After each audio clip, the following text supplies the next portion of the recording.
বন্ধুরা আজকে রাস্তার পাশে ব্যানগাড়িতে অনেক কিউট কিউট জিনিস দেখলাম, তো আমার মেয়ের জন্য নিয়ে আসলাম দুইটা চুড়ি, মানে ব্রেসলেট টাইপের চুড়ি দুইটা। দেখে অবশ্যই মনে হয় খুশি হবে। ও জানে না যে আমি কিনে আনছি।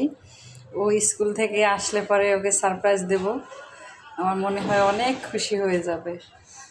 আর একটা শোপিসের মতো এটা নিয়ে আসছি। এগুলোর দাম খুবই খুবই কম, 30 টাকা করে প্রত্যেকটা পিস।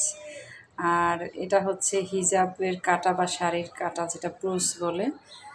এই যে এটা গোলাপ ফুল, এটা হচ্ছে সানগ্লাস। আমি দেখে খুবই অবাক হয়েছি যে এত সুন্দর ডিজাইন করে বানিয়েছে। আর এটা হচ্ছে পাতা। তো আমার মেয়ের আসার পরে দেখবে, তারপর কি রিয়াকশনটা দেয় এটা দেখার পালা। যদি পারি আমি এটা ক্যামেরা বন্দি করে রাখবো। আমার মনে অনেক খুশি হবে। তো ছোট ছোট জিনিস কিনে যদি কাউকে খুশি করা যায় অল্প টাকার মধ্যে, সেটা কেন নয়, কেন হবে না? কিরে, কেমন লাগছে?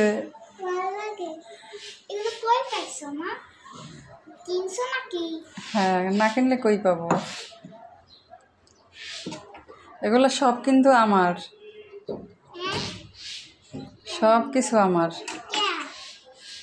কেন মানে? ওই দুইটা চুড়ি তোমাকে দেওয়া যাবে না। ওই শোপিসটা ঠিক আছে না, তোমার টেবিলে থাকবে, আর সব আমার। হ্যাঁ, আর এই মাত্র স্কুল থেকে আসলো। আচ্ছা ঠিক আছে, এখন ড্রেস চেঞ্জ করো, ফ্রেশ হও।